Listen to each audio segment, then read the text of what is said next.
So we're very excited for this afternoon because as we've been building up the conversations and tapping into the expertise today, we are absolutely thrilled to be able to bring to you 4 different perspectives on how to create a high-performing workplace. And we have 4 perspectives here of leaders who have done just that. They're going to be sharing with you today strategies that they've learned, concrete ways that they have implemented feedback, and actions that they've taken to be able to create that positive, productive, high-performing workplace, along with the recommendations for you to be able to take back. If you have not already figured it out, in the back of your brochure are places to take notes. These are the insights. There's not a Q&A for this. This is going to be strictly, especially with us starting a little longer. If anyone's a taskmaster, I know there's someone in this room who's a taskmaster. We're going to make sure you get a chance to hear all of the perspectives on the panel today. Then we'll be shifting into JT Kosman's keynote. And then if you have the opportunity to do so, stay afterwards, network. Ask the panelists your questions for them one-on-one and have a conversation in the same way we did earlier. So Steve and I would like to introduce you to the 4 colleagues and friends we've invited to join us today and are here today to share their perspectives. Their bios, their titles, where they spend their time. I told you earlier, I don't like to go, what do you do, right? We'd like to share with you a bit about who they are as a person, and you can read about what they do in the brochure. Let's start with Andrew. He loves this. This wasn't scripted, though, right? No, you haven't seen any of this. See how nervous he just got? He's like, what's she going to say now? Face is turning red. Yeah, it's fun for me. I've had the opportunity to work with Andrew I've been partnering with Marsh McLennan in the East region for 8 years now. 8 years. And had an opportunity to see the absolute shift that happened when you took over as CEO and stepped into that position internally. And the team that you built around you in the last 5 years and the shift that's happened. What I've learned and experienced with Andrew is that you lead with curiosity. Andrew comes to meetings asking more questions, and he's got a lot he can share, a lot of experience. You can read in his bio what he brings to this. But the level of questionings and curiosity that he leads with is absolutely transformational. I shared with you today some of the questions that we were asking, and we're going to dive into that a bit more today. But that curiosity that comes from a place of being there for others, finding out what their input is, finding out what is important to them. We do an internship program where we talk about professional polish and business etiquette, and Jonathan will be talking about that a bit today with this next generation. And the intern said, Erica, Andrew asked our opinion about the hybrid policies. He's like, really? He wanted to know what we had as interns. They weren't even hired yet. But he looks at them as that potential workforce, and he knows that he's going to be bringing them in. So what is their perspective? What are they thinking? And it's a very different way of engaging. That other thing that I've been seeing consistently is that you've surrounded yourself with people who lead with humble confidence. Knowing that you're doing things well and the decisions need to get made, but understanding that there's always an opportunity to learn and to grow. And then figuring out how to do that in a way that not only, he's also big on numbers and bottom lines, right? Like you got to look at that, right? Internal, P&Ls, all of that stuff's important, but making sure that you're doing that in a way that's also growing the people along with your book of business. So it's great today to be able to highlight some of the impact you've had consistently as a top workplace in the time that I've seen this shift. Ron. Yes. Yeah. I don't know anyone else who got an autograph for their nephew, but I was if I'd have left here today without autographs from Ron. What's really cool is, we had a chance to meet Ron. The energy, the enthusiasm, the passion was so clear and obvious. But what's really cool, if you ever have a chance to have an opportunity, and you're going to get to hear from Ron today, is his absolute guide on caring. The guide on making a difference, of opening doors for people who may not know that there's even a door they should be knocking on. The ability to take that faith base that he has of giving back, and that's where this intersection of that servant leadership comes in that's so important, is making a difference where you are, of taking an opportunity to build teams and figuring out what you can do together, collaboratively, that's going to make a difference, not just internally, but externally. And you're going to be hearing today the philanthropy, the giving back, that how does he pull from his expertise and experience as a leader in his athletic you can look up all his credentials, right? All the things with him coming out of NFL and being here with what he's now doing at Parks Casino. So having that in mind as you're listening to what they have to share about the perspectives that they're doing in their current position and role is a lot guided by the giving back, the asking questions, and looking to make a difference. And there was one quote that was really interesting when I heard how Ron described himself, which was, I'm going to read this because I'm going to get this wrong because it was perfectly written. Ron helps people in a positive way to do great things. Mission statement. Personal statement. Right. Yeah. Yeah, so being involved in this conference for me gave me an opportunity to rekindle a friendship that began 20 years ago with Linda Eagle. Our paths had crossed. I was working at the Fed in an online learning capacity, trying to create an online learning school at the Fed, but I was also president of the Pennsylvania Distance Learning Association. And I did that job for 22 years. And we were trying to find people in this industry, particularly from the banking perspective, that had the answer to how really great online learning experiences can be and training experiences that were presented in an online-like environment. And along comes Linda Eagle, who had a fantastic company here in Philadelphia. And turned out that she lived literally around the corner from me at that time, or her office was around the corner from me. So I used to love going over and just sitting with Linda and just basking in her brilliance around how she had a vision for how this industry should go, what kind of experiences, and more importantly, the team of people she had around her were incredible. So Linda had it all. She was a subject matter expert. She was a kind, compassionate, friendly and giving person in sharing what she knew. But she also had great skills as a leader and built a fantastic company. And it was such a pleasure when I saw your name on the list. I know her. That's great. So thank you for that. Thank you. And you don't know this, but you and I have a connection too. We do. So Jonathan and I met in preparation for this, but we've done a little bit of sleuthing online a little bit. And I found something that Jonathan wrote in 2003, which was he co-authored it actually. It was a great paper. But I was at the time just taking over strategic planning at the Federal Reserve Bank of Philadelphia. And Tony Santomero, the ex-Wharton guy, was our new president. And he said, Steve, I want us to have a different thought process about how we're creating strategy for the organization. We're in the very early stages of understanding the talent problem. And he said, I want to be able to sort of have a connection with people in some way. So that set me off, and I found a wonderful paper that you co-authored. It's called The Human Side of Strategy, Employee Experiences of Strategic Alignment in a Service Organization. It was published in the Organizational Dynamics Journal in 2003, and this is the co-author of it. And what I loved about it, because the term became part of who I represented thereafter, the human side. Those two words are really powerful. And I adopted that language, the human side. So if you think about it as a leader, how do you tap into the human side of your organization? Such a great way to do it. So thank you for writing that paper. I still have it. And I didn't realize that your name was on it when I saw it again. Thank you. You were one of 3 people that have probably read it. Oh, no. Now a whole room is going to read it. I know Jeff just went, what was that? Yeah. Yeah.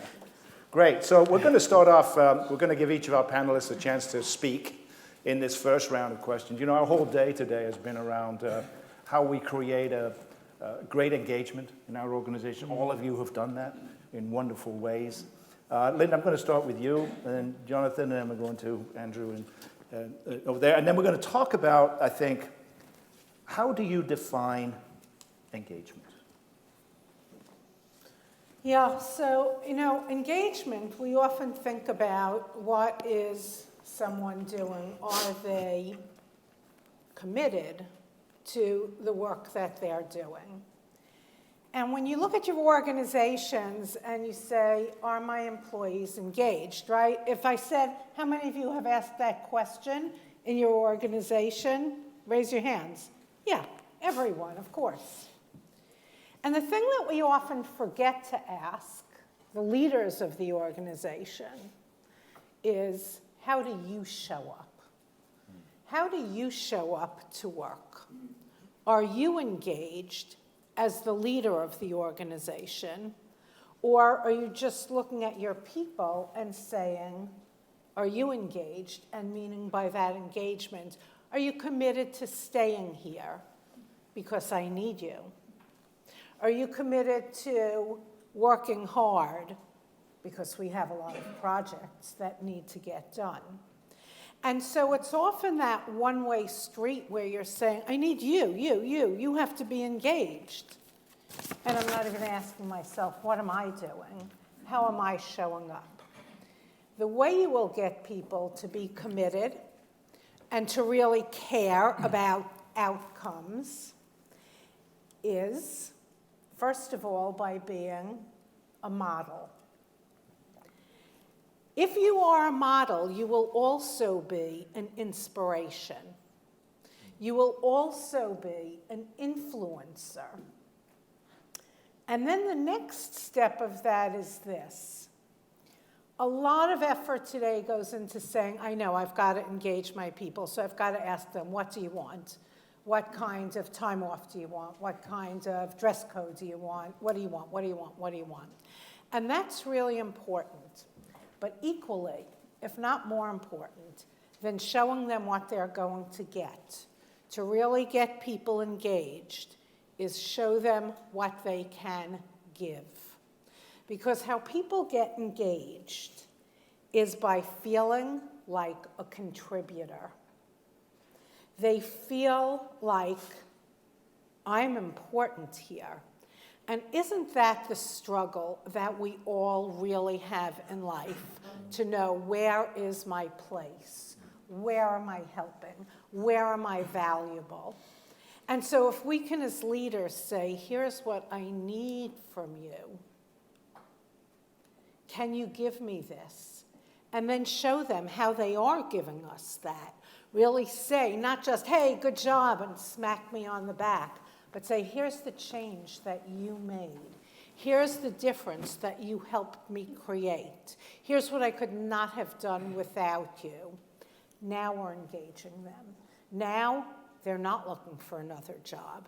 So yes, we have to give them, but we also have to let them give to us.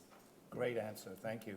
Thank you. Jonathan, how about you? How would you describe engagement? Well, I appreciate the question because as the resident academic, I love defining constructs. And so thinking about engagement is, along Linda's lines, there's a variety of elements that go into it, leadership and a whole different aspects. And it's difficult to do. So I do research on topics of engagement and leadership. I work in executive education with companies. I do consulting. I do research or a variety of different ways. And it's like the topic of leadership, where if I ask people, what is leadership? There's a famous quote by Bernard Bass that say, there's almost as many different definitions of leadership as people who have attempted to define the construct. And with engagement, it's worse than that in terms of everyone looks at it a little bit differently. And so there's value in that, though, right? And there's value in the differing perspectives, and you can kind of coalesce around three things. So if I was going to give you the academic answer in terms of what engagement is it kind of clusters into three broad categories. There is psychological engagement or trait engagement, and so that's like personality factors, right? And you can look at those things in terms of, are people proactive? Are they conscientious? Those types of more personal, individual difference factors. There's state engagement. State engagement are activities in terms of, are individuals in the workplace empowered? Are they taking initiative? Are they engaging in some of the behaviors that Linda highlighted there? And then there's behavioral engagement, and behavioral engagement is organizational citizenship behaviors, extra role behaviors, kind of going above and beyond. And so if you kind of coalesce all those together, it is looking at individuals' energy, individuals' absorption, individuals' capacity in the workplace, and their commitment to it in a way in which they are present fully. And so one of the seminal definitions of engagement was by an academic named Kahn in 1990. He wrote the paper in 1990. It didn't get cited, so in academics, how strong an idea is how well it's cited. Didn't get it cited through the 90s up until like 2007, and now it's one of the most cited papers. And so it's really taken off, but one of his seminal definitions was leading with the head, the heart, and the hands, so fully and encapsulating all those ideas of psychological state and trait. And so however you define engagement, it can probably fit within that broader perspective, and I think it's useful to look at how we see and complement the different perspectives, so look forward to hearing more. Yeah, I love the holistic nature of that. It's great. Andrew, how about you? I'm the non-academic one. So, we defined it as leaders, and I used to think as leaders it was more about pay, performance, right, recognition. That's how I'm going to keep my people engaged, especially, right, we've all been through it. What's all the greats? The Great Recession, the Great Resignation, the Great Reshuffle, the War on Talent, labor shortages. So all of my people kept on coming to me, my leaders, my managers, and saying we need to do more in terms of pay and recognition. And then in working with Erica, I'm getting a little feedback. In working with Erica, probably about 2 years ago, we said, what the hell? Why don't we ask our colleagues, right, how they would define engagement? So they came back to us, and it was interesting. There was about 10 things that they responded to, but the top 3 were work-life balance. And we've all heard work-life balance, but what I took from it is they said a fair work-life balance. They said we understand we got to work, we just want it to be fair, right? And the other component of that was being able to manage our stress. We know we're going to be stressed as colleagues, as employees, but we want to have tools, resources to be able to manage that, right? That's one of the ways to keep them, or one of the ways they define engagement. The second one was respect, right? So they said we want to be respected, right? And we want to be empowered to do our jobs. And then the last one was feedback. I mean, it was amazing. They said, we want feedback, and we want quality. They used the word quality and meaningful feedback. And we want to know where we sit within our division, within our unit, within our firm. So as you can imagine, right, I'm over here at pay and recognition, and not even on the list, right? We went through the entire list. Pay wasn't mentioned once. How to engage our colleagues, not once did they say, we want a raise, we want pay. In fact, recognition, right? We always think everybody wants a pat on the back, especially with, I think Tim was mentioning the millennials or the Gen Zs, and we think, participation ribbons and pats on the back, and that's what they want. They wanted no public or private recognition either. Those were the bottom of the list. So pretty impactful for us. So now as we go forward, I don't define engagement anymore, Steve. I let my colleagues define engagement, and we're going to stick with sort of their definition. Well, that's sound advice for sure. Indeed. Ron, how about you? How would you define it? There's such an interesting twist in leadership. I saw on a letterhead one day, and I've embraced this. Leadership is action and not position. So it's the action that each one of us creates on a daily basis. There's 86,400 seconds each day for all of us. And those seconds are precious to motivate people, to reach out to people, to be part of a continuum. I also believe that there are kind of 4 principles, if you want to talk about Ron Davis. 4 principles. Core principles. One is to dream, believe, lead, and serve. And that's where everyone should be recognizing, in my opinion, a service to some entity, some group, some organization, or to your family. Service, leadership, servant leadership is so important. So that perspective drives me. I'm not supposed to be here sitting with you. The reason in 1983 I was a bank manager, and I had a gun to my head, an armed robbery. The guy pulled the trigger, it didn't go off, obviously. And I actually chased him. And since that day, I have valued, number one, that principle of that leads to my faith, but I also wanted to give back and open doors, and that's my job as a leader, to open doors at parks, to open doors in the community. I'm blessed, and I'm on about 18 boards of directors, including this great board of directors. But I find it fascinating to help organizations serve. And we find out where the need is, and so we provide money and all the other, but we also provide people. But it's a simple concept for me. Leadership is action. What action do you want today to make a difference in your world, in your business, whatever it may be? Leadership is action. Erica, what do you make of all that? I think with what I'm hearing there's some consistent themes. It goes back to asking questions. It goes back to what are you learning and going back and doing something with it, whether it's giving back to the community, giving back to feedback, giving back to what employees say, and recognizing that what the research shows, what our experience shows, what the data shows from people is that people want an opportunity to use their voice, they want an opportunity to be heard, and they want to know that you're doing something with it. And do not assume that you know what they expect or what their preferences are, because it's probably different from how you're defining it. We're seeing the same thing. So we're going to dig in. We're going to take a little bit of time now and dig in a little further. You know, we spent some time today talking about hybrid work environments, and we know that for some people here, you know, you're not in a hybrid environment. There's some people here full-time, in person. There were a couple that were here primarily remote.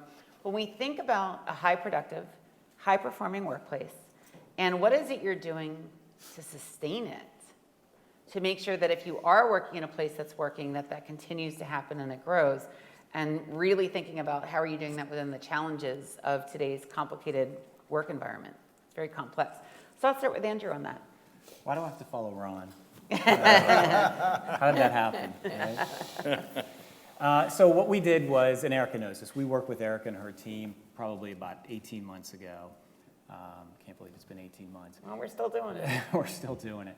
But I met with my leaders, we met with our leaders, our managers, and we said, how do we develop sort of and maintain in this hybrid work environment, a really high performance team, productive team. So they gave us feedback, they gave us direction, right? I'm sure you're gonna fill in the gaps in a minute with things I've missed, but they gave us feedback, direction. We collected that data, and then we developed 3 think tanks. Erica calls them think tanks, I call them focus groups, right? So we said, again, let's get back in front of the colleagues. And this was a special group of colleagues. So this isn't your high performers, right? And this wasn't the low performers. We have to, deal with those individuals in a different way. This is kind of the mid-level that were either engaged and now sort of in COVID, coming out of COVID, not as engaged as they were back in 2018, 19, or individuals that may be new to the company. We know they have potential, but again, we're just not seeing them at their full potential. So probably about 60 individuals within the focus groups, the think tanks. And it was great because one of the main kind of common ribbons, themes that came out of it was, how do we motivate you? How do we get you engaged? I'm always amazed by the responses. So again, multiple different responses. Another neat thing was there wasn't a drop-down box. It wasn't multiple choice, right? So through the focus groups, through the questionnaires, through the write-in sections, they said, first and foremost, we want our leaders, what would help them be motivated and engaged, our leaders are approachable, right, and they're accessible, right, which blew me away, because it's like, why do you want to speak to me, right, why do you want to speak to the leaders? I thought, you just would do things kind of in your own way, but want us to be approachable, want us to be accessible was number one. Second one was communications. Almost want to be overly communicated to, right, especially coming out of COVID, right, is there's this lack of face-to-face interaction. They need to be communicated in multiple different mediums.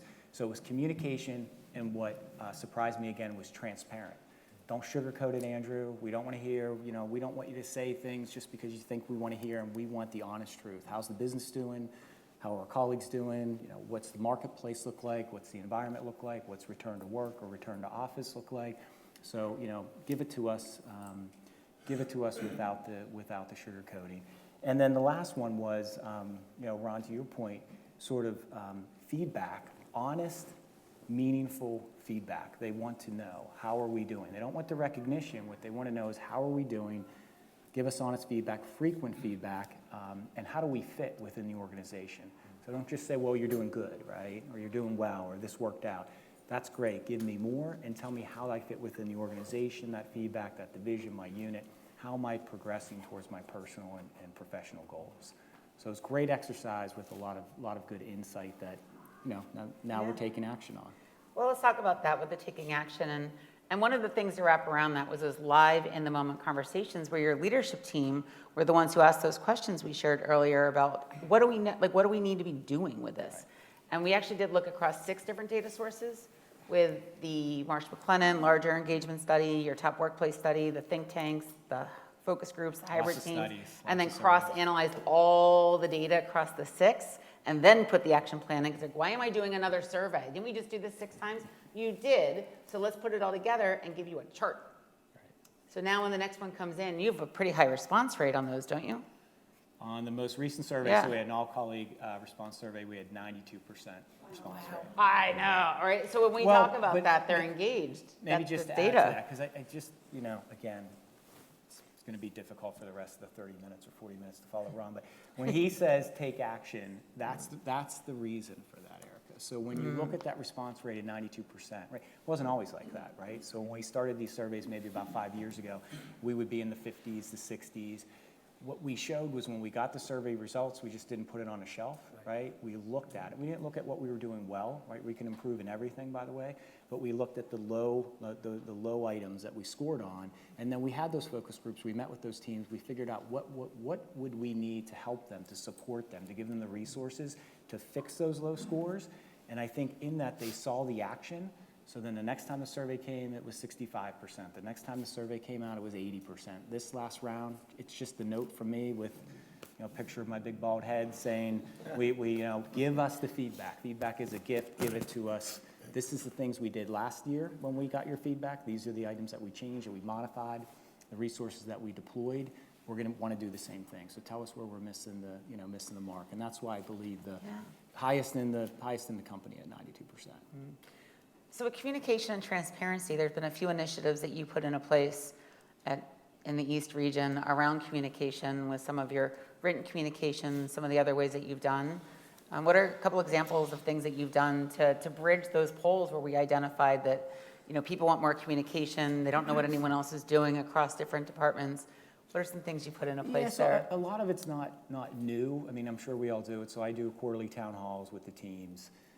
We have our divisional meetings, our unit leader meetings, our practice leader meetings, tons of communications, as I mentioned. We're always communicating to the teams via email, right? One of my favorites, though, is it's relatively new. It's called the Friday Rundown. So can everybody hear me? I feel like I'm, all right. So it's called the Friday Rundown. So basically what is that? It's recapping the events of the week on Friday. Right, very clever, right, the Friday Rundown. And it's also looking forward, right, communicating to the employees, to the colleague about what's upcoming. What I love about it, it's not a corporate message, right? It's not me writing it, my team writing it. We don't talk about financials, we don't talk about metrics or KPIs. It's written and drafted by our colleagues for our colleagues. So it's a lot about company events that they might have attended, charity events, work anniversaries, the birth of a new child, right? Their own culture. Their own culture, That was right? a big Their own one. culture. Yeah. Like last week, as an example, was we did the Halloween costume contest, right? So there's pictures of the Halloween costume contest last Friday. We did a pumpkin carving contest. Talk about the hybrid work environment, right? So there's a number of individuals that came into the office, carved the pumpkin, and another at home, which would send in their pictures, and then they'd all be judged, right? We're one big integrated sort of team. We had Wear Pink Day last week. So all of those pictures and highlighting, awards, things along those lines, and even a relatively new section, which is getting to know a colleague. So we focus spotlight on a colleague, and we just want to know what's going on with that colleague. Maybe you've met her, maybe you haven't, or him, and we go through kind of the background, personal background about them, how they came to Marsh, what their area of expertise is. So it's just been tremendous in this work environment and bringing the teams together, right? So when they do see each other face to face, or not even face to face, right? They've been part of much greater organization and tied together with many different type of events. You've got one more question, then I'm going to ping on over and ask Linda the same question, and then we'll shift over to Ron and Jonathan as you're thinking about this. With one of the things that came out of it that was really, really different from what we usually get with these responses was how proud everybody is to work there. And through some of the communications with your department updates, you're now starting to share not just here's what our department does, but what are the job opportunities internally, and what are you most proud about that you want all of your other colleagues across the company to share? And that was a very responsive, a big shift in terms of how you're communicating what everyone does, because they weren't hearing it. Right. And now they're relating to it and connecting to that sense of pride in the company. Just not what is everybody doing. That was a significant shift, and I've seen that make a big difference. So final piece, and we're going to shift on right over to Linda, the same question, but listen, supportive resources. When you talk about resources and supporting, something that you've implemented in terms of giving people the support, the training, the coaching that they've needed, that you're also proud about that you've done? I mean, we've done a ton over the years. So training development has been totally, our training development teams and our courses, our programs totally revamped. We have emerging leader trainings, we have intern trainings, tons and tons of training. We developed MMAU, Marsh McLennan Agency University, right? So a whole host, hundreds of different training courses, opportunities to go out and take those in your free time or take those when time permits.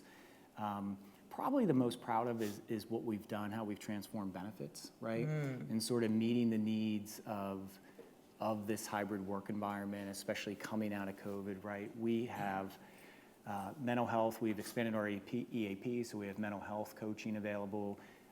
We have financial coaching available. So what we've seen in our stats, at least, is that a lot of the mental stress, the anxiety, the angst that's out there is due to financial stress. So now we have a financial coaching platform. We even have advocates that you can get on the phone and talk to an advocate or a coach about your financial situation. I'm saving for my kids' college. I just heard Tim say Georgetown was $80,000. So, right, blows me away. So I'm saving for my kids' college, or I'm coming out of college. I don't know how to spend, or I don't know how to pay down my student debt. We have tutor.com.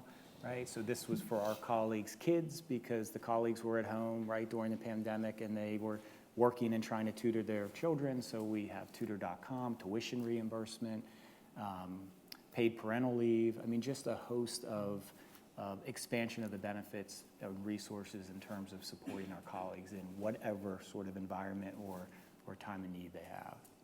Thank you. You're welcome. Linda, same question.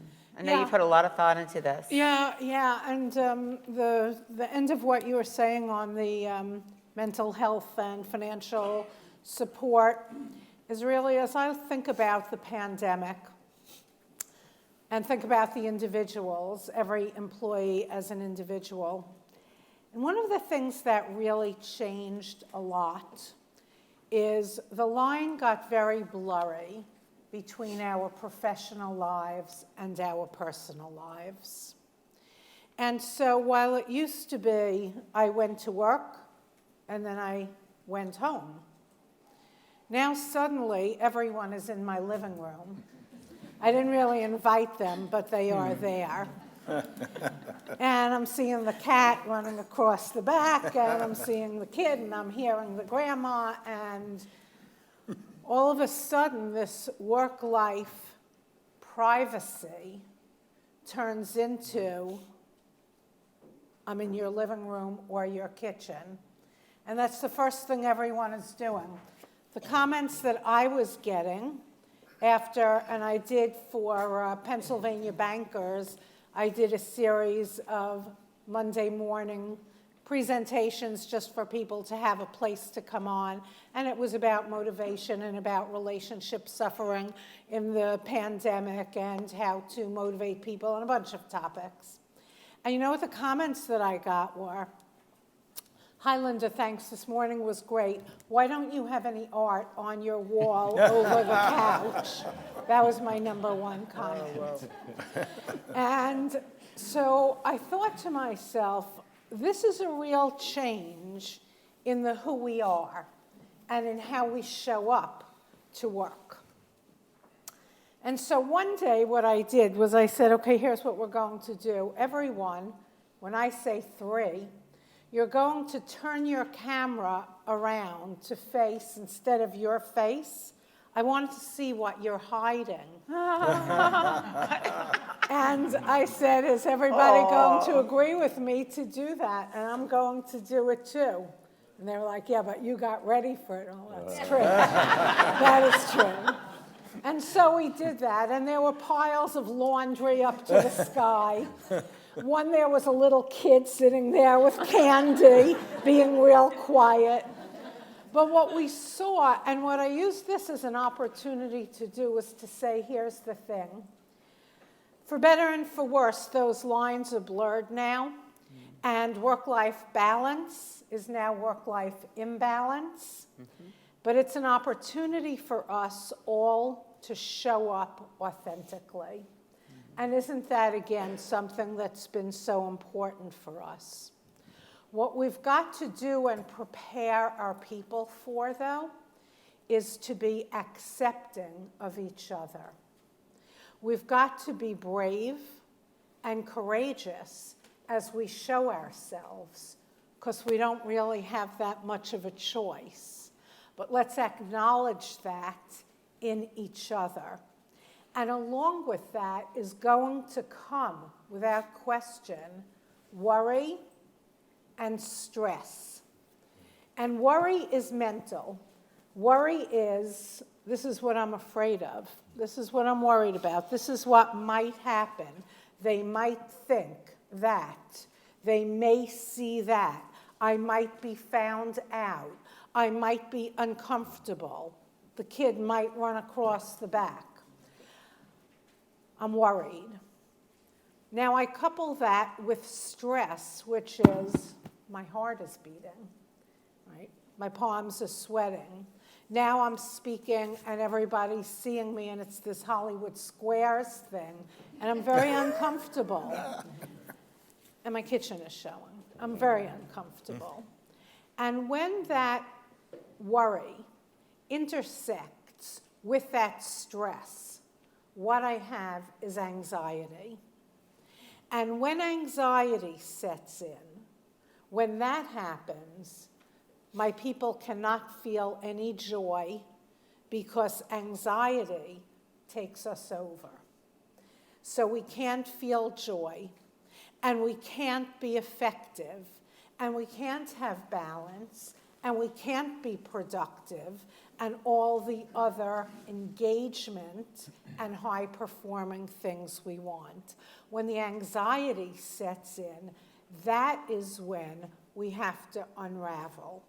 And that's when we have to teach people, I can teach you how to deal with worry. I can teach you how to deal with stress. Pick the one you want me to work on first, and I'll do that. And as long as I get one of those managed, not resolved, but managed, you won't have anxiety. And we can go forth, and we can be productive. You know, Ron, as you're listening, as Andrew and Don, you've got your perspective, your snapshot perspectives on this topic. One of the first things that I do, and I would recommend it to anyone, is a Michael Jackson records. Take a look at the man or woman in the mirror. That's the first thing you need to do as a leader. Take a look at that person in the mirror. Decide what that person's all about. I think a self-assessment is first, because we tend to kind of push off concepts to other people that they may not embrace whatever we're looking at. And then start valuing, and I know all of you do, but diversity, one of the things that I have a passion about as a Chief Diversity Officer for Parks, we have 3,000 employees. I was the first person hired by Parks Racing 20 years ago. And I said from that particular point, I want to value people to the nth degree. And diversity, different individuals, the word diversity, value each other regardless of skin, intellect, talent, or years. Valuing is very important to create teams. How many of you are Eagles fans? Raise your hand. All right. What's their record? 8-1. Why are they 8-1? Because they value Sorry. And not only because of the tush push or whatever it is. I think it is. Brotherly shove. Brotherly shove. Brotherly shove. But if you look at that concept as They're team, trademarking that. and you're developing a team with valuable players and embracing those valuable players. Now, they do have a quarterback that he can squat 600 pounds Yeah. or something like that. Yeah. But also, they realize where their value is in their players. And it's that way with any organization. We're blessed as an organization. I write the plan, and I have to give it to the state. They have to approve it for us to operate. And I'm proud to do that. I've done that for 19 years. It's a pretty thick plan. And for those of you who don't know, you go through a background check with casino stuff like that. I mean, they ask you about the checks you've written, whatever whoever you're hanging out with, or they go to your neighbors and interview them. So it's a whole sacrifice to go through this. But there's some rewards to it. You see growth, you see development, and we have developed, and I don't know anybody who might not know, but BRGs or ERGs, we've developed strata within our organization to support the organization through people of color, through women's leadership, which is our biggest BRG that we back tremendously. Our Pride group, our Veterans group, our People with Disabilities group, and our Seniors group. So we have groups that work inside the organization and value, and then with those same groups come to a place like this room, and they value outside the organization. So I'm able to send our message out. So I'm developing, or try to develop, teams. I'm looking for allies. That's another part of the magic. In your organization, you have to look at allies. And one of the things, first things that I learned about the dynamics of groups is that there's a 20, 60, and 20% dynamic in any group. Church, my church, there's a 20% of people who love and do the things, and most of them are doing those things. There's a 60% that you have to influence inside, and there's a 20% that's going to be against.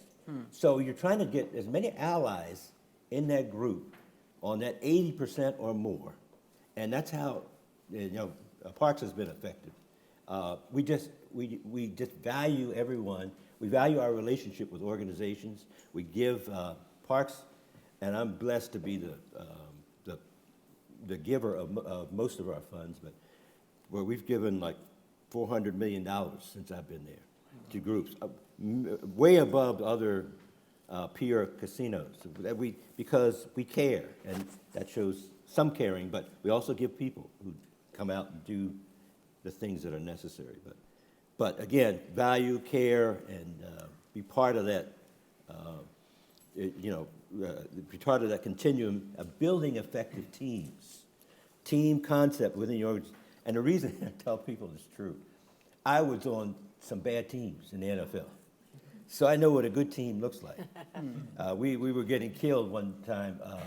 I was one of the 49ers, but I went up to the Cardinals. We were getting killed. And I was wondering, nobody really cared whether we got killed or not. They were worried about their own personal situation or whatever.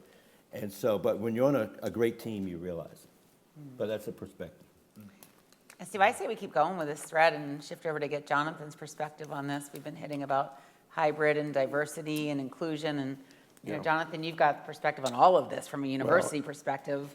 What have you got to share with us? Yeah, but now I have to follow Ron. Exactly. Everyone gets to follow Ron. And I'll just highlight, and not only Ron, but Andrew and Linda as well, and highlighting all of your points on thinking about this in terms of how it relates to remote workplaces, and I can talk about Drexel, or companies that I work with. But from a research perspective, if you think about engagement, there's a variety of predictors that we've all talked about, leadership, but one of the key buckets of predictors of engagement is an idea of job demands and resources. And I can show you data if you'd like to see, studies of studies, but analyses of what predicts engagement. from a jobs demand and resources perspective. And it's everything that the panelists have touched on. And so one key one is meaningfulness. It's about meaningfulness, and Linda highlighted that earlier. Another key predictor is feedback, how much feedback is given in those types of things. Another key predictor is autonomy. And so you can think about this from the remote or hybrid workplace, and what are each of these levers pulling, right? And so while remote work can enhance autonomy, and research shows that it does, which can enhance engagement, it reduces other factors. It reduces other factors like feedback, right? And the main factor that it reduces is social support, which I think Andrew was talking about, like with the Friday rundown and those types of things. And research clearly shows to have an engaged workforce, you need to feel and need to have that social support. And so I'd offer to individuals that I work with and executive education and otherwise, think about your decisions, strategic decisions, what levers they are pulling, and then how you augment that. And so perfect case, I think, with Andrew and some of the work you're doing, Erica, in terms of augmenting that or supplementing that with that social support. So I'd offer that for all of us to think about and build on some of the great points and insights from the panelists. Steve, I can see the ideas over there sparking. I know you've got some follow-up questions for each of them. Yeah, I do, but you know what? Can I jump in real quick? Of course. Sure. Because some of the things, one of the things, again, is to take a look at the person in the mirror. I tell the IT people, 25 years old, 24, whatever. Look, and I define myself, I'm a yellow page guy. I remember when you did yellow pages. You got yellow pages. There was 3,000 names in the book, and it had all the names that you want. And now, it would appear miraculously on the door. Yeah. And it would have business and everything. And somebody actually was employed to do that and build that. So the whole thing in my head, I tell, this is called the old junk on the side of the road. I did a speech on this. Yep. Which is, I remember before seatbelts. So I remember before seatbelts. I'll say it. I remember before zip codes. I remember, Andy Griffith is my favorite show. I'll sit and watch it, and I don't care what. So I have junk in my head that I have to kind of rationalize in order to move forward on the concepts that I have to be agile. I have to be agile with young people. Well, show me how to do this, and maybe after the 10th time, or give it to my grandson, show me how to do it, and I'll do it. But again, agility and change are the two hurdles for a person that's going into senior years. But because there's a lot of junk by the side of the road, whatever it may be, in your head. I'm sorry. That's okay. I think one of the things that strikes me in this is the intentions by which you've used things like research and invitations to join. And there's a wonderful saying by Peter Block that's something very favorite for me, is that all transformation is linguistic. So how you call your things, how you describe them, how you engage with them in productive conversations will have a bearing on the outcome that you want. So that notion, it came through in each of your answers that in some way or another, you're structuring an environment where people are free to express and bringing that information to them. One of the ways in which you do that brilliantly, and I know in two of your cases it's a deep, deep passion in your work, is around the application of diversity, equity, inclusion, and belonging. And Jonathan, I'd like to invite you to start off a consideration around how has that played and how does it play a critical role in the ability to inspire, to bring inclusion and get it working effectively, rather than just numbers on a chart. Yeah, no, I appreciate that question, and I think it speaks to the heart of engagement and the heart of culture. And thinking about, that in terms of where these ideas of culture emanates from. And, the panelists have highlighted a lot of great areas in that regard. But if you think about what culture is it's the shared values, shared beliefs that we have. It's the way that we make sense of our workplace for the way that we do things and we solve problems and those types of things. And so, well, where does that come from? Where does this shared values and beliefs come from? And so my perspective, so I'm a psychologist, and so my perspective is that it comes from people. And, hearing a lot of that and the investment of people and those types of things. But, okay, it comes from people, but how or why? And so I think that, a framework to think about, it's called the attraction, selection, attrition model. This is, I'm going to get to diversity here to explain this. But the way that culture develops is the foundation is that the people make the place. The people make the culture. Well, how so? Well, certain types of people are attracted to certain types of organizations based on, I may think, Marsh McLennan's a great place to work because they give all this feedback and they do all these things. And so I'm attracted there. And so that narrows the window of the type of people that apply, right? And then organizations select people based on the perceived fit or match of their values and their characteristics with the organization. And so that narrows the funnel even more.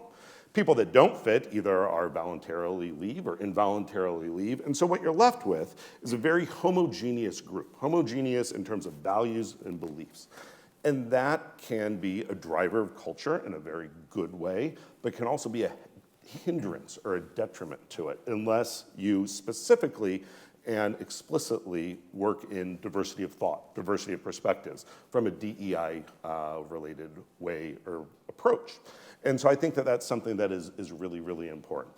And so you need to be very mindful and cognizant in terms of the, corollary to culture is something called climate. And you can have like a service climate or climate for innovation.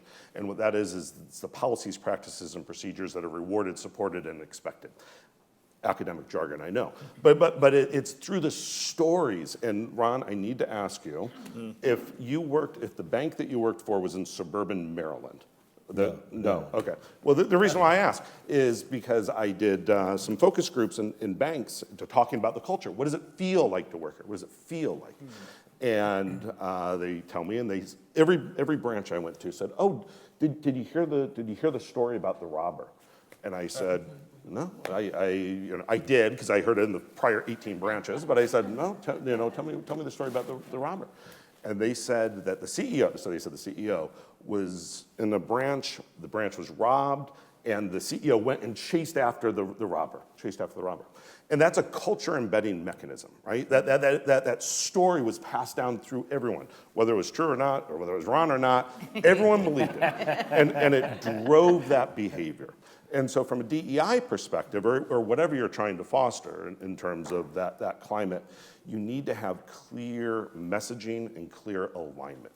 I think it ultimately comes down to the aligning and having that alignment of all the policies, all the practices, and all the procedures that you reward, support, and expect. And if you do that with that alignment, then you'll be able to foster those values for the effective outcomes. Oh, to that point, I remember one of the first DEI conferences. When I started, DEI was not out there. It was kind of like, well, we're going to try this kind of thing. And if it works, fine. If it doesn't work, we'll do something else or move it. And the facilitator went to the board and he went, "Culture eats strategy for lunch." I said, what do you, culture eats strategy for lunch. So whatever your strategy is, if the culture is counter to whatever you're doing, it's not going to work. So the culture needs to be affected. As we have demonstrated going forward, we, as a company, we try to bring everyone to the table. And you're not going to bring everyone to the table, but it's a noble goal. Diversity is a motion picture. It's not a snapshot. If I look at it right now, our intent is to make the diversity in a way more inclusive and better. Because another saying, if you're not at the table, and you can write this down if you want, if you use it, like, if you're not at the table, you're on the menu. If you're not at the table, I've heard this in some of these strategy sessions, and so there's a feeling of being outside the organization. You want an inclusive feeling. And diversity is 4 quadrants. Awareness, first of all, the organization's got to be aware that it needs change, whatever that change may be. Fairness, you need to agree that fairness is part of your strategy. Inclusion, and then leverage. With all those, you can actually bring information to whomever and show them, hey, we have more women in leadership positions. We need to have more women in leadership positions. Or we need to have more people of color in Or we need to do more with LGBTQ. We need to do more for veterans. Parks does so much for veterans, it just gives me chills. If you go to parks right now, and I buy these for parks or rent them, there's about 800 flags around parks for a reason. We want a message. Our message is we support veterans. So again, inclusion. We want to include people who haven't been included. And then we have a golf program for guys who like to golf. Just go out and build teams. Yeah, go golf. Have fun, on parks. So. Great. Yeah. Given the interest, I think we might move to our last question for the panel and go Getting through there. the idea of, we want each of you to speak to something really critical that this audience cannot leave the room today without hearing you say. So you got a minute to think about it, but the idea, I think, that this conference is about mobilizing the hearts and minds and hands of people in our audience today. You are such deep experts in what you've done, and you're such incredible leaders in the way that you've done it. What's your takeaway piece of advice for everybody in the room? So Yeah. let's start And with, thinking about it, because I know we've got a lot here Yeah. on the diversity and the equity and things that you're most proud about. But if we think about that in terms of the one thing we can't leave here doing and taking some time to think about it, what do we need to make sure here? And I'm going to give an example as you're mulling over this, because there's a lot of directions we can go in terms of that. But the word I'm hearing too, if you haven't already heard this, the DEI, if you're seeing it now, it's DEIB. yeah. And in case anyone's wondering what the B is, it's belonging. Because there's a very big difference between creating a culture where you say people's voices matter and actually making feel like they belong within that culture, whatever their individual workplace values are. There's a sense of belonging and understanding how they're contributing. And that was one of the themes I'm hearing, because I know Lynn and Andrew, you both have some things you wanted to be able to share around what you're most proud about and what you're experiencing with diversity and inclusion. You can build that into your one big thing and then also add on to it. We've got a little bit of time for this one. We're coordinating some of this together. So let's start with that. Lynn, I know you've got quite a bit to share on that last question. We could do this for 4 days. And just thinking about this won't be the last time we're having these conversations. But we look at this as a starting point today at the Chamber. But where would you say, let's just start with this. Linda, what you've learned about culture, what you need us to hear and understand, what is going to really land with everything you're hearing. Yeah. And I want to pick up a little from what everyone said. So diversity may sit in the HR responsibility office. How many of what do you have? Where are you recruiting? How are you retaining? And inclusivity and belonging, you want to give that responsibility to every single person in your organization. But here's the thing about responsibility, and this is my one big thing. You cannot give responsibility to anyone. Responsibility cannot be given away. Responsibility can only be taken. So look to inspire your people to take. Because if I say, well, yeah, oh no, this isn't my fault. I told Sandy to do it. The person who's saying to me what happened to it says, I don't want to know what you told Sandy. I'm asking you. And I can't say I gave her the responsibility. I can't give away responsibility. But people can take responsibility. And that's what you want to motivate people to do. And in your culture, and your culture that you're building with words and with deeds, with the stories that have to be the real actions. So I want to leave you with the story that I thought of just as you were talking, and as Steve said, we haven't spoken in almost 20 years, but here we are.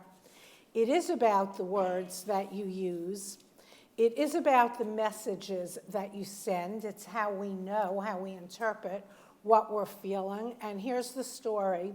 So this is a story of Jean Piaget, who you may know, or you might not know, but an important figure in scholarly works.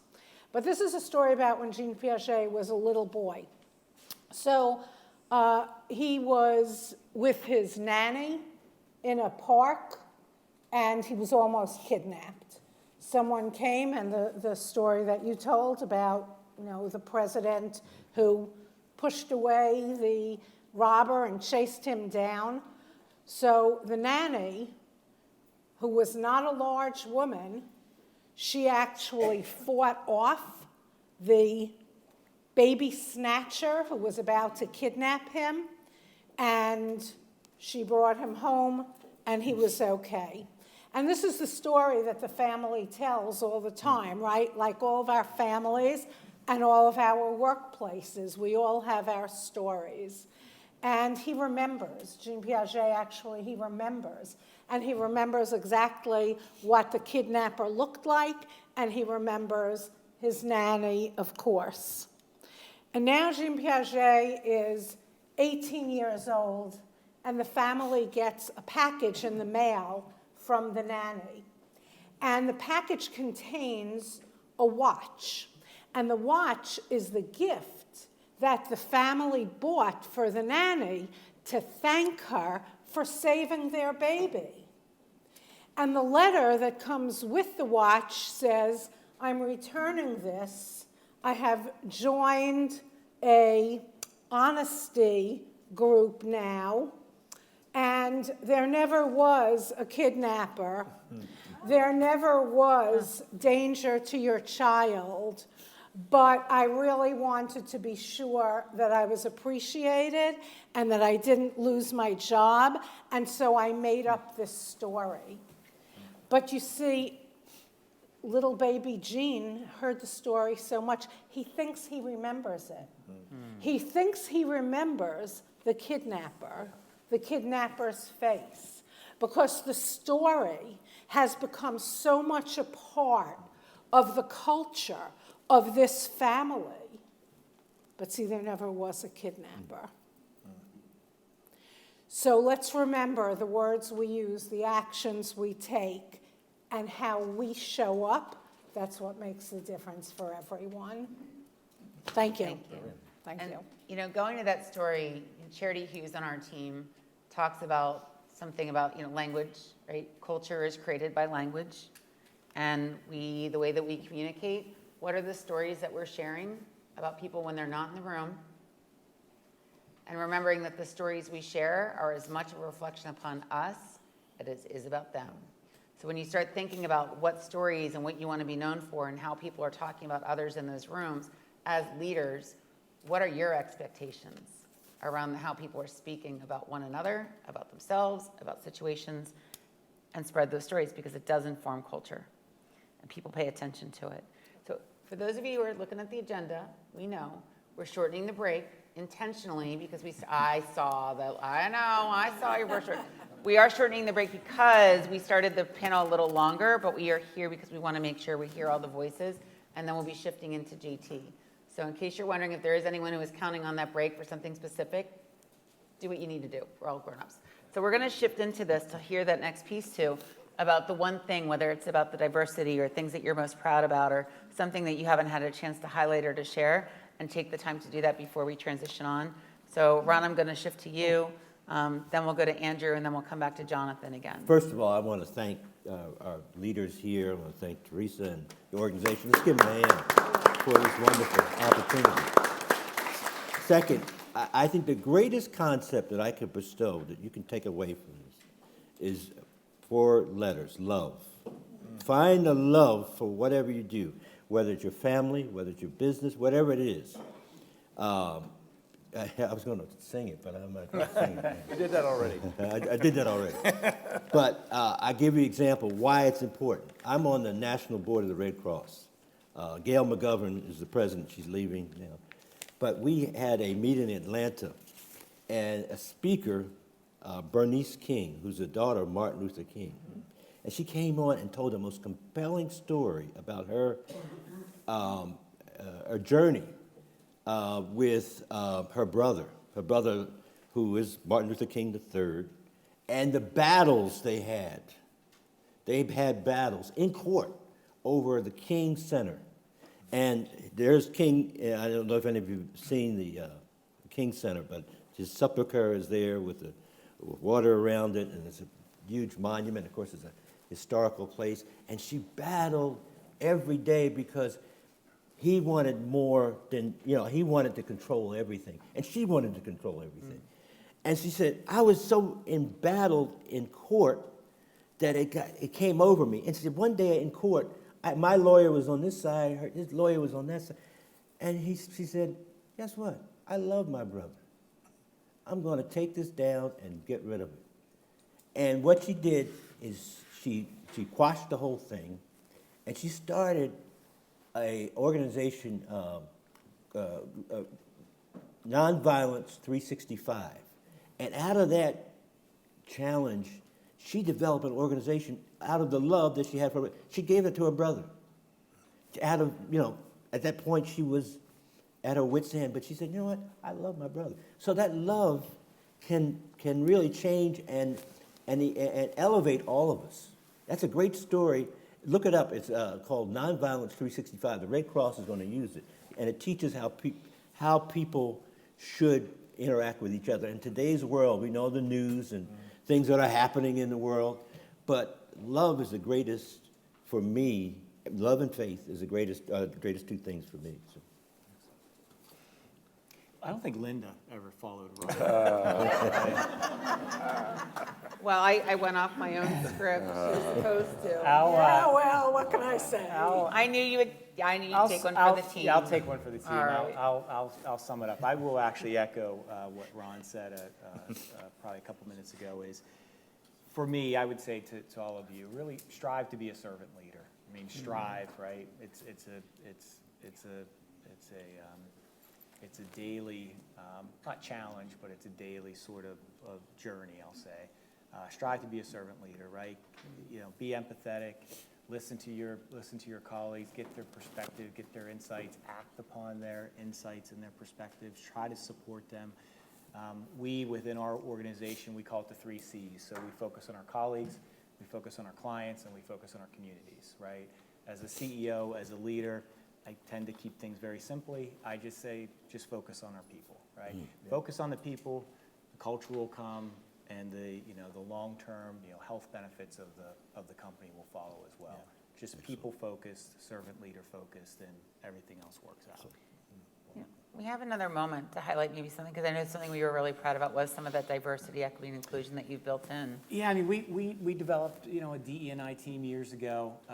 Again, echoing what Ron said, you call them BRGs. We called them CRGs, colleague resource groups, right? So we had one for the troops and veterans called Salute, one for Spectrum, which was the LGBTQ community, working families, social justice. And then we had one for probably the last 20 years called Grow. So it was growth in recognition and opportunities for women. So those were great. Those were out there. I think one of the learnings for us as an organization is we had very low participation, right? It was just the LGBT community, for example, in Spectrum. It was just sort of veterans that were in Salute. So we opened it up and we created allyship programs. So even though I'm never served in the military, sorry to say, and I'm not a veteran, I'm part of Salute, right? Individuals that support LGBTQ. Grow has probably equal amount of men within the women's group than the women that are in the group. So we have about a 60-70% participation throughout all of our colleagues in one of those groups, which is phenomenal. When we talk about transformational culture, that has transformed the culture. In fact, we did a culture survey a number of months ago. We scored 91% favorable rating on my company has a culture of inclusion where employees, right, where colleagues, leaders, managers value each other's unique differences. I mean, pretty impressive. 90% plus of the organization said absolutely. And I owe a lot of that to the team, to the individuals that started not only the CRGs, the colleague resource groups, but more specifically the ally programs, right? Become an ally, right? Support somebody else that's going through a difficult situation, challenge, identity, what have you. It's been transformational. Jonathan? What we need to hear before we leave? There's so many things we could ask you. And I've got 15. And I don't think I should have the We're going to last have word. another I think we meeting. should throw it back to Ron for the Yeah. last word. We should give him the last word. Right. Yeah, But, so no one but follows. picking up from some of the wonderful comments, and in particular Ron's comment, that culture eats strategy for lunch or breakfast, and Peter Drucker said that. And, to that point, I think what I would like to convey is that, to Andrew's point as well, people are in competitive advantage. When you think about strategy, you think about a sustainable competitive advantage, Porter's fight forces, whatever.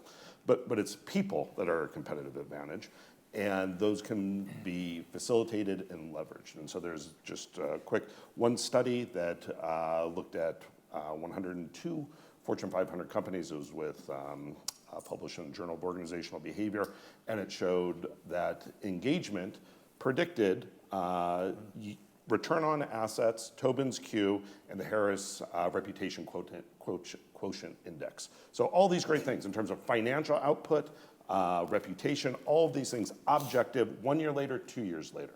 And so it highlights that engagement. So that's engagement predicted that engagement is a competitive advantage. And they then looked at, well, what predicts engagement? And it's a summary of everything that these wonderful panelists said is essentially two things.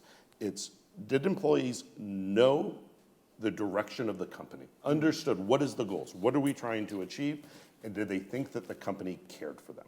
So that's it, and I think that's a theme that we heard from all of the various points. But so what I'd leave you with, if you want to focus on two things for a competitive advantage, it would make sure your employees know the direction and that you care for them. And I think that will result in engagement and then profit and a competitive advantage down the line. What an incredible note to land on. Yeah. As we're sticking in, Steve, as you were hearing through this, final thoughts as we start to marinate on everything we've heard today. Yeah, I think this is a wonderful blend and amalgam of strategy, faith, intention, research, bringing all the tools that you have available to you as a leader in your organization. And there's always the notion of, what if we do all this stuff and people leave anyway? But the corollary to that is, what if you don't and they stay? Yep. And so you've got, I think as leaders in organizations, you're at a point now where you have to take some risk. These are unprecedented times. Things are changing dramatically and rapidly, and it's time for us to be intentional. And we've got some great insights from all of you on how you have strategically teed up the situation. What I love about from all of you is the fact that you've issued it as an invitation to participate in the progress to make forward. So I think that's a really great way in which all of your perspectives have brought us to that insight. So thank you. Can I- Go ahead, Ron. Oh, Go ahead. Ron's going to have the last word. I promised him the last word. And I love that risk, because there is risk in all that we talked about. One of the things that we're doing at Parks, we realize there are people, anybody know what returning citizens are? Anybody know that term? Returning citizens, you should get to know that term. Returning citizens are people coming out of prison. That's how they notify people coming out of prison. We wanted to create a path for returning citizens who come out and go through a program with our college called I Am More. It's an I Am More program. They go to study all the basics. But we wanted to create an internship at our lowest level, because you have to have a license to come to Parks. And there, as I talked about the licensing program. So we wanted to intentionally create a path. And in that program, 65% of the people coming out of prison are women with families and relationships that we don't even know about here. So what we said, and we're doing it right now, we have a program where internship for 12 weeks in our food and beverage, and at the end of that, either they get a job or a letter of recommendation, which is huge for their future. And it's groundbreaking, because no other casino does it. I just want to mention your risk. It's a risk for us, because we're governed by the gaming board, and we have requirements. But that's part of it. Well, I hope you'll all stick around afterwards, and I'm sure people have questions. We didn't make this a Q&A session, but I know there's in the hearts and minds people have that. So thank you all so much. We can talk about the eagle. Thank you. Thank you.